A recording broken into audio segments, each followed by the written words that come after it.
Emiliano Martinez.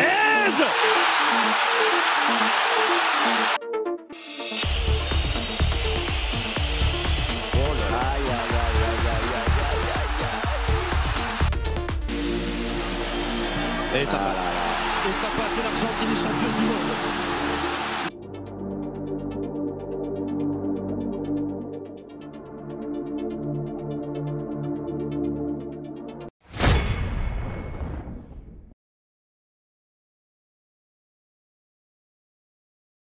Salut tout le monde, ici Will Harmony. Il n'y a pas longtemps, je suis retombé sur un article et des vidéos et des commentaires exigeant encore aujourd'hui, un an après, que la finale de la Coupe du Monde 2022 soit rejouée ou invalidée entre la France et l'Argentine, qui s'est conclue par une victoire de cette dernière, après un match riche en rebondissements. On rappelle quand même que l'Argentine menait 2-0 et que la France, notamment grâce à Kylian Mbappé, a fait une remontada en à peine 5 minutes. Mais d'après certains, le match était truqué. L'arbitre aurait favorisé les Argentins et les buts de l'Argentine auraient dû être annulés. Le match France-Argentine a été truqué. 3 raisons qui vont te le prouver. Je te parie que tu vas être choqué. En 3, Di Maria qui simule une faute de Dembélé, alors qu'à aucun moment il n'y a faute. Il le fait exprès de tomber et la VAR n'est pas consultée. Alors c'est vrai que la faute sur Di Maria, quand on regarde le ralenti, ça laisse perplexe quand même. Est-ce que ça méritait vraiment un penalty? Après, ce qu'on voit, c'est très difficile à évaluer.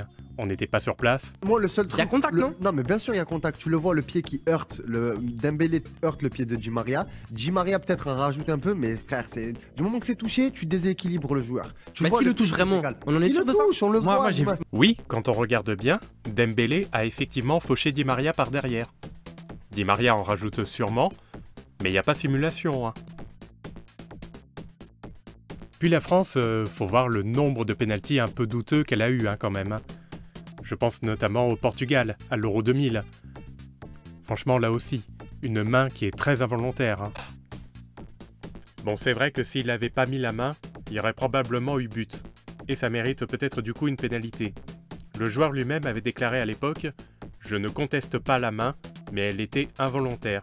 C'était pas fait exprès. » Et à nouveau contre le Portugal en 2006, le joueur qui tombe et Henry qui trébuche inopinément sur sa jambe, ça m'a l'air un peu sévère quand même. Il y a même eu une faute en surface de la France qui aurait pu être sifflée. Et l'Italie au match d'après, mais il n'a pas l'air d'y avoir contact. Bon, l'Italie a gagné, mais quand même ça reste un penalty et un but important dans l'histoire de l'équipe de France. Et surtout pour la carrière de Zidane. Et la Croatie en 2018, franchement, marquer un but de cette façon pour une main aussi involontaire, et selon moi très insignifiante, tous ces pénaltys qui ont permis, pour la plupart, à la France de gagner des matchs importants, de la Coupe d'Europe ou de la Coupe du Monde, m'ont paru bien sévères quand même dans l'ensemble. Pour en revenir aux controverses de la finale 2022, ce but-là de l'Argentine aurait soi-disant dû être annulé car des remplaçants de l'équipe d'Argentine ont pénétré dans le terrain avant que le ballon n'entre dans les cages. Alors d'accord, même si c'est le règlement, est-ce que vous trouveriez normal d'invalider un but pour ça? Je veux dire, le fait que des joueurs ont posé un pied sur le terrain n'a eu strictement aucune gêne, aucune incidence, et aucune conséquence sur l'action des Argentins, ni sur le jeu, ni sur rien du tout. Ce but n'a vraiment pas du tout lieu d'être refusé, malgré la règle qui interdit les remplaçants de pénétrer à l'intérieur du terrain. Mais on parle pas de joueurs qui ont entravé ou favorisé l'action du match. Ils ont juste posé un pied sur le terrain, sans gêner personne, alors que l'action avait eu lieu au moins 40 mètres plus loin. À la rigueur, les Argentins remplaçants auraient pu éventuellement être sanctionnés, comme Giroud l'a été. Il a pris un carton jaune pour ce motif-là, pour être entré dans le terrain. Et soi-disant, là, il y aurait eu hors-jeu. Franchement, je suis désolé, mais ça commence à devenir lourd. Là, à ce niveau-là, mais chacun voit ce qu'il a envie de voir. Et là, en plus, c'est juste la main qui dépasse, pas le corps, pas les hanches. Protestez pour ça, mais faut arrêter quand même. Puis certaines règles, notamment des hors-jeux, sont tellement strictes, tellement alambiquées, que des fois même les experts n'arrivent pas à se mettre d'accord entre eux pour savoir s'il y avait vraiment hors-jeu ou pas. Tout comme les mains, il y a eu justement une polémique sur une main accordée au PSG, il y a peu, alors qu'elle était au bord de la défaite contre Newcastle. Là pareil, franchement, accorder un penalty et éviter la défaite de cette façon, ça me paraît très sévère et pas très honorable, franchement. Et pareil, il y en a qui disent que le penalty était légitime, d'autres qui disent le contraire. Puis bon, maintenant, la finale 2022, c'est fait, C'était il y a un an, on va pas y revenir sans cesse. L'équipe de France nous a offert une très belle Coupe du Monde, 4 ans après l'avoir brillamment remportée. Mais en 2022, pendant les 70 premières minutes en finale, mais l'Argentine a largement dominé et elle méritait clairement sa victoire. Et ça m'ennuie de l'admettre, mais le deuxième pénalty accordé à l'équipe de France, franchement, oui d'accord, il y a main. Mais revenir à la marque de cette façon, en obtenant un pénalty à cause d'une maladresse de l'équipe adverse, encore une fois, la France n'a pas eu autant de mérite pour moi que l'Argentine. Il y a faute de main. Tir de pénalty. La Mupette vient d'offrir à Zaynep le tir qui peut lui donner la victoire. C'est trop idiot. On ne va tout de même pas perdre comme ça. Même si le tir de Mbappé était superbe et a permis une nouvelle égalisation et de relancer une nouvelle fois l'intérêt et le suspense de cette belle finale. Si l'arbitre avait été corrompu, il n'aurait pas accordé 2 pénaltys à la France. Alors que les 2 fois où ça s'est passé, la victoire pour les Argentins était vraiment imminente. Après je dis pas, je sais pas tout non plus, je prétends pas avoir raison. Mais c'est sans compter aussi que le long de cette Coupe du Monde, l'arbitrage a quand même été plutôt favorable envers les Français. Bon, sauf contre la Tunisie, avec ce but de Griezmann annulé, et qui n'aurait peut-être pas dû l'être.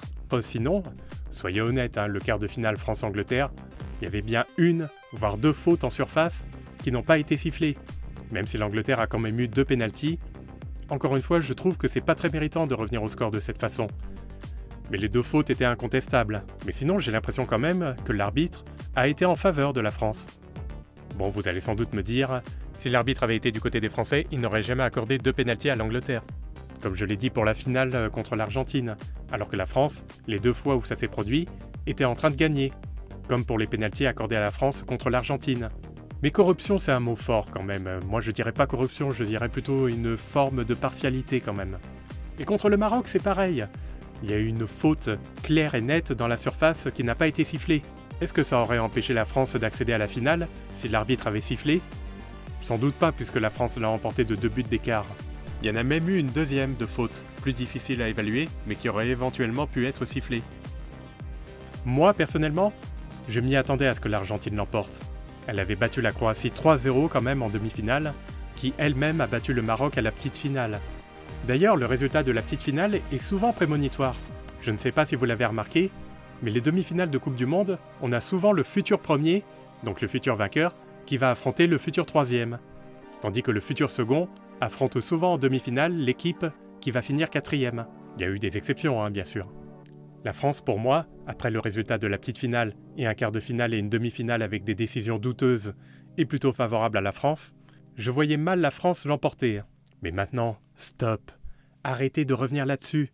L'Argentine a dominé clairement cette finale. Quand notre équipe perd, on en vient souvent à douter si une faute ou un hors-jeu était légitime ou pas. Le pénalty qui a donné la victoire à l'Allemagne en finale de 1990 a suscité la controverse aussi. La victoire écrasante de la France sur le Brésil a entraîné même des théories complotistes, où même certains Français en sont venus à douter. Je pense notamment à Emmanuel Petit. Est-ce qu'on a vraiment gagné la Coupe du Monde? Je me pose la question maintenant, aujourd'hui, moi. Est-ce que c'était pas un petit arrangement? J'en sais rien, moi. Nous, sur le terrain, on se défonçait. On se défonçait vraiment contre nos adversaires, on faisait tout pour gagner. Ronaldo a démenti lui-même et a affirmé que la France en voulait simplement plus qu'eux, mais qu'ils ont gagné honnêtement. Para Francia, para Nike. Do you believe any of them? No, lo primero me reía. Porque es tan impensable que pueda dudar de nuestra capacidad de deportista, ¿no? Es una falta de respeto con nosotros. Quieren ganar, ¿no? Francia también quiere ganar. Revenir sans cesse sur cette défaite de l'équipe de France en finale 2022, mais ça donne une mauvaise image de la France, des Français et de l'équipe. Ça nous fait passer pour des rageux, pour des mauvais joueurs. Après, il paraît que cet arbitre serait un raciste, un facho. Bon, moi j'en sais rien, je le connais pas. S'il tient des propos ou commet des actes discriminatoires, qu'il soit sanctionné. Mais vous ne pouvez pas invalider son arbitrage en vous basant uniquement sur les opinions politiques de l'arbitre. Je suis désolé, mais ça ne suffit pas. D'ailleurs, pourquoi aurait-il accordé 2 pénaltys à Mbappé et encore un pénalty au PSG de Mbappé qui a permis à ce dernier d'égaliser au dernier moment? S'il est raciste, partial et qu'il n'aime pas les Noirs comme Mbappé, ça paraît bizarre. Bon, après, ça veut pas dire qu'il n'est pas raciste en dehors du terrain. Mais en tout cas, son arbitrage et ses décisions ne démontrent en rien qu'il l'est. Et oui, bien sûr qu'il n'y a pas que les Noirs qui sont victimes de discrimination. Apparemment, il est surtout question d'homophobie et d'antisémitisme. Mais quoi qu'il en soit, il n'y a pas eu de discrimination au match France-Argentine. Bon, après, Marcignac, il a quand même été sanctionné pour la main sifflée, considérée comme étant injuste. Et encore, c'est même pas lui, c'est l'arbitre assistant. Donc s'acharner sur lui comme ça... Franchement, c'est pas mieux. Mais les arbitres ne sont pas infaillibles, hein. Si tu revoyais au vrai beau, tu lui dirais quoi? Ouais, je lui serrais la main. Il a commis des erreurs, et qui suis-je? Qui suis-je, moi, pour encore le pointer du doigt et lui dire, ouais... Sans rancune, parce qu'aujourd'hui, le temps a fait son œuvre. Même Pierluigi Collina, connu pour sa tête atypique et considéré comme un grand arbitre, il a fait une multitude de conneries lors de la demi-finale de l'Euro 2000 opposant la France à l'Espagne, défavorisant fortement la France. Il aurait dû donner un deuxième carton jaune à un Espagnol, et donc l'expulser, il l'a pas fait. Oui, mais il peut beau dire à Didier Deschamps, pourquoi, mais monsieur Collina, là... Là, ça vaut, oui. Ah ben oui, bien sûr, bien sûr. Mais il a mis la main à la poche et oui, puis, quand il a vu que c'était lui, il a dit allez non. Bon. Il n'a pas exclu Paco, qui aurait clairement dû prendre un carton rouge. Un carton jaune? Oh non. Oh là là, il est vraiment très, oh là, très gentil. Oh monsieur Collina. Oh monsieur Collina, ça oh, c'est pas bien. Monsieur Collina. C'est pas bien. Oh monsieur Collina. Oh là là là là là là, quel cadeau, double cadeau. Fois, hein. Et il a sifflé un hors-jeu imaginaire.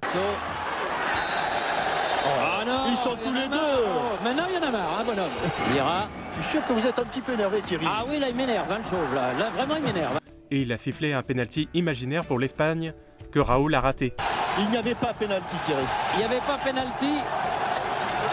Et je pense très sincèrement que le bon Dieu veillait. Non. Ah, c'est pas croyable qu'il accorde penalty là-dessus.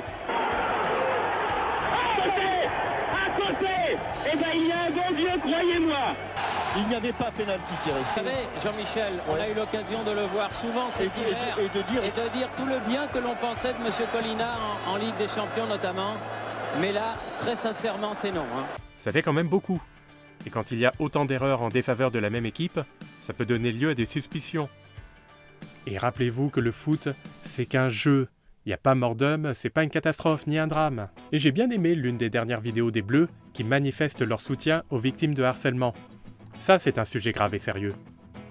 Même si certains s'expriment de manière maladroite. Bah oui, tu retrouves tes potes. Et tes amis. Mais bien intentionnés. On voyait que certains étaient mal à l'aise et un peu maladroits dans leur manière de s'exprimer. Il y a les réseaux sociaux aussi. Franchement, c'est pas mieux. Oh bon? Bon, moi je suis pas mieux, hein, vous me direz. Hein. Mais ce sont des footballeurs, hein, pas des conférenciers, des orateurs. C'est pas leur vocation. Mais ils donnent le bon exemple et ils prônent le respect et la tolérance. En tout cas, tu ne vas pas à l'école pour être malheureux. C'est clair, tu ne vas pas à l'école pour qu'on se moque de toi, pour te faire insulter, te faire frapper. Tu ne vas pas à l'école pour te sentir seul, triste. Et pour ça, je dis bravo. Non au harcèlement! Merci d'avoir regardé cette vidéo, n'hésitez pas à liker et à vous abonner. Et respectez-vous les uns les autres, que vous soyez bon ou mauvais au foot, que vous aimez ou que vous n'aimez pas le foot. Partagez et vivez vos passions en étant juste et bienveillant. Allez, à bientôt!